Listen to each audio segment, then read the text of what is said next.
Oui, bien sûr, bien oui, et pas forcément. Si je dis pas forcément, c'est pour éviter de dire oui et oui. Parce que, pourquoi je dis ça? Cette question est à deux volets. Parce que vous savez que la blockchain, c'est une technologie, bien sûr. Et nous avons eu à déjà l'expliquer dans nos précédentes vidéos. Et vous savez bien que pour créer une application, par exemple une application blockchain, il faut être au moins, si vous n'êtes pas aussi doué en informatique, vous n'êtes pas doué en développement, au moins il faut avoir une certaine compétence. Si la compétence, vous convenez avec moi que la compétence, c'est avoir des connaissances. Si ce n'est pas aussi trop approfondi, c'est juste avoir de la connaissance dans le domaine. Donc, vous savez que bon, n'importe qui ne peut pas se lever et créer une application. Il faudrait vraiment avoir au moins certaines informations. Si ce n'est pas des informations, soit des formations ou bien bon, assez de connaissances. Quand on parle de connaissances, je ne sais pas où vous l'avez, mais au moins avoir la connaissance de la possibilité de pouvoir créer une application, bien sûr. Et donc, c'est en ça que je dis que c'est oui, que il faut que bien sûr que tout domaine a besoin de la compétence, bien sûr. Mais spécifiquement, quand on parle de blockchain aussi, c'est oui. On en a besoin. La compétence est nécessaire pour tout domaine. Mais là où je dis que ce n'est pas le cas, c'est que la solution blockchain est à l'œuvre. Ça rend service à l'humanité. Si la solution est créée et que ça ne pouvait pas aider la population, ça ne peut pas aider le monde, parce que tout le monde n'a pas besoin d'être développeur avant de consommer, bien sûr. Donc, la solution est créée par des développeurs qui peuvent permettre aux individus de faciliter la vie quotidienne pour eux. Donc, c'est ça qui fait que tout le monde peut utiliser la blockchain aujourd'hui.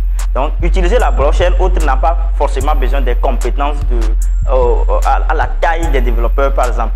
C'est une solution pour améliorer la vie. Donc, tout le monde peut l'utiliser. Vous voyez?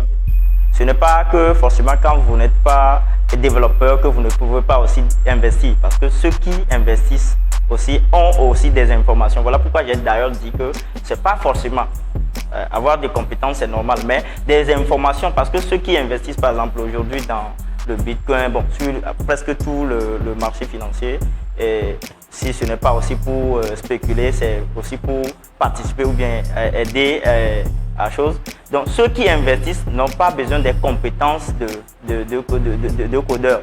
Mais ceux qui codent, ceux qui développent aussi ont leurs compétences. Et c'est ça qui fait que dans les deux parties, on a besoin un peu de compétences. C'est ça.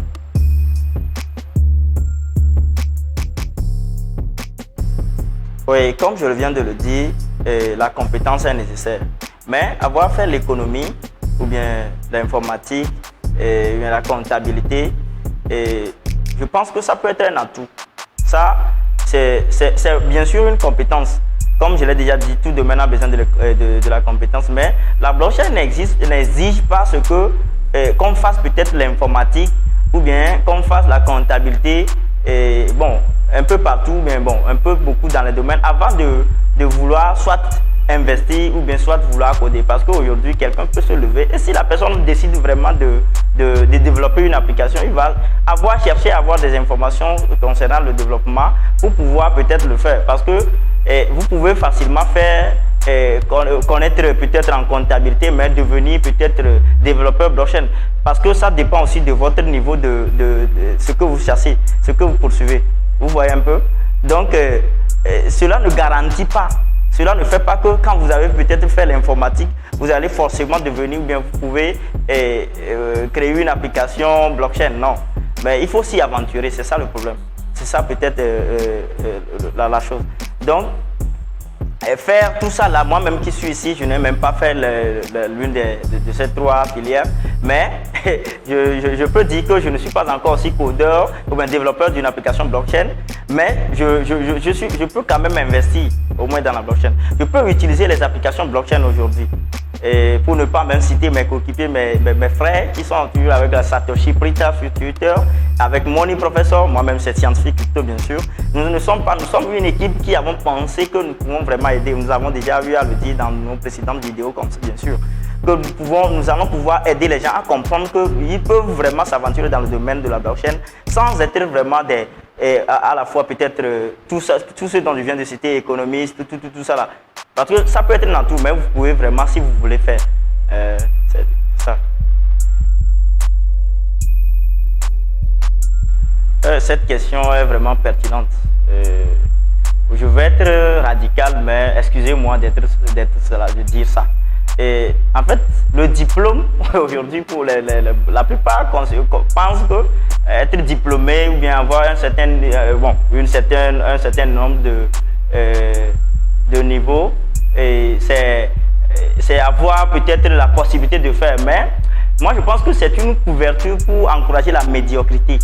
Je rappelle bien ça, c'est une couverture pour encourager la médiocrité. Parce que, qu'est-ce qui se passe?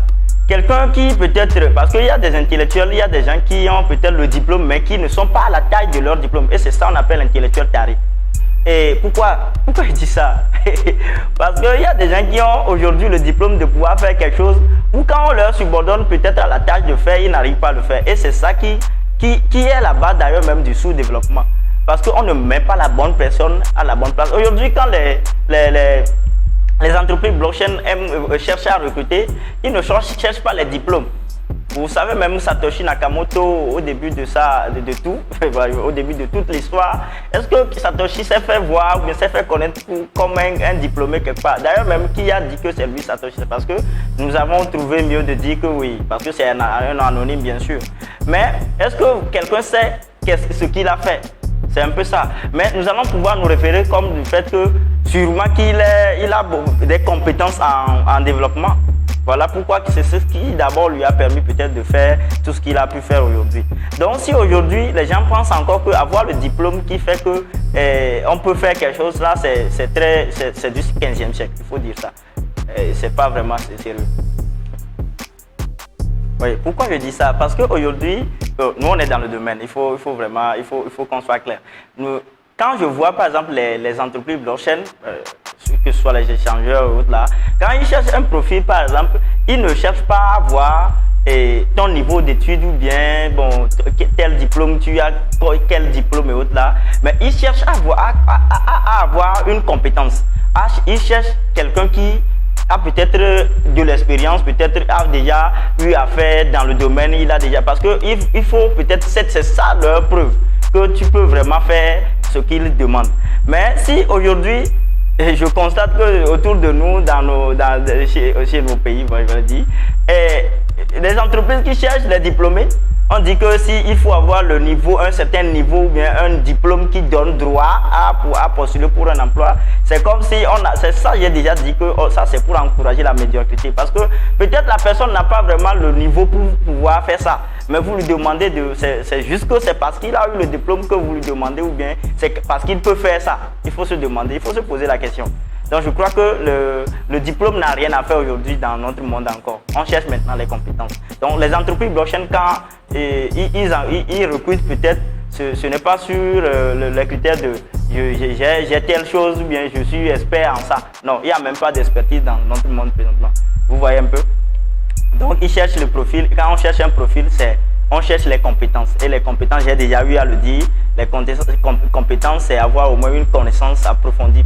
Si ce n'est même pas approfondi, c'est avoir au moins une connaissance qui peut faire évoluer leur entreprise. C'est ça un peu.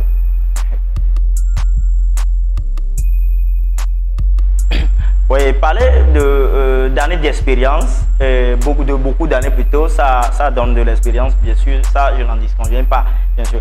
Mais est-ce forcément avoir d'années d'expérience avant de pouvoir créer des solutions blockchain ou bien de pouvoir utiliser les solutions blockchain? Ça, je ne suis pas sûr. Et la preuve, c'est, si je vais me référer aussi, ou bien je vais me rappeler de la fameuse expression de Pierre Corneille qui dit aux âmes bien nées, la valeur n'attend pas le nombre d'années. Et ça, je crois que vous le comprenez déjà. Tu peux être adolescent tout en embrassant la jeune technologie blockchain et puis créer peut-être des solutions blockchain qui peuvent agir ou bien aider l'humanité. Si je ne veux pas trop parler, je peux tout droit citer un petit adolescent indien jeune Gachesh, qui a donné pour créer une solution blockchain, une solution DeFi, qui est DeFi plutôt pour les gens anglais. qui sécurisent aujourd'hui des millions.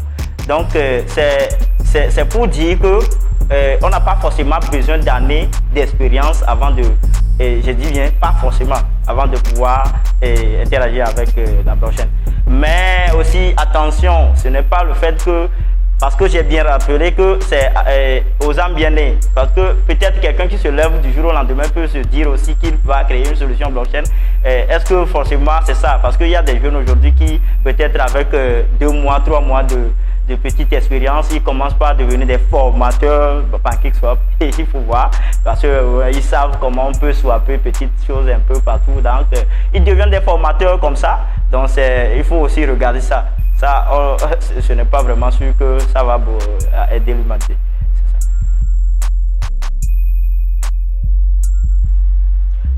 Au regard de tout ce que j'ai eu à dire, il faut noter que aujourd'hui, la blockchain n'est pas pour peut-être un individu donné ou bien pour un peuple ou bien quoi que ce soit. C'est une technologie qui est ouverte à tout le monde. Chacun peut l'utiliser tout comme les autres technologies, bien sûr.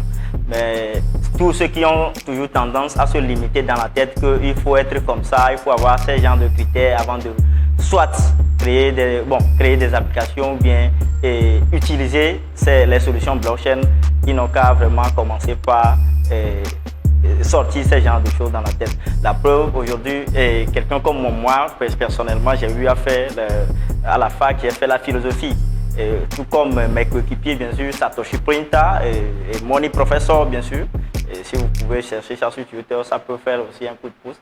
Moi-même, c'est scientifique crypto. Nous avons eu à faire la philosophie. Et d'ailleurs, même communément, vous le savez, que quand on parle de philosophie, et je ne sais pas si c'est seulement dans mon continent ou bien dans mon pays, les gens ont toujours tendance à penser que la philosophie, c'est pour vraiment les gens qui traînent dans la rue, ils deviennent des soulards. Bon, je ne peux pas soulards, mais ils tiennent des raisonnements faux, des raisonnements faux. Ou bien, si ce n'est pas aussi faux, ils deviennent des fous ambulants. Donc, il faut, juste pour rappeler que faire la philosophie ou bien faire une filière ne garantit pas le fait de vivre ou bien de devenir quelque chose dans la vie. C'est à soi-même de vraiment regarder ce qu'il faut faire dans cette vie. Donc, je vous rappelle que c'est ça. Donc, n'hésitez pas, c'est suite à ça que je vais devoir mettre à terme cette vidéo. N'hésitez pas de vous abonner et d'activer la cloche de notification, ça pour au moins vous notifier pour nos prochaines vidéos, bien sûr. Et je vais vous dire rendez-vous dans la prochaine. Merci.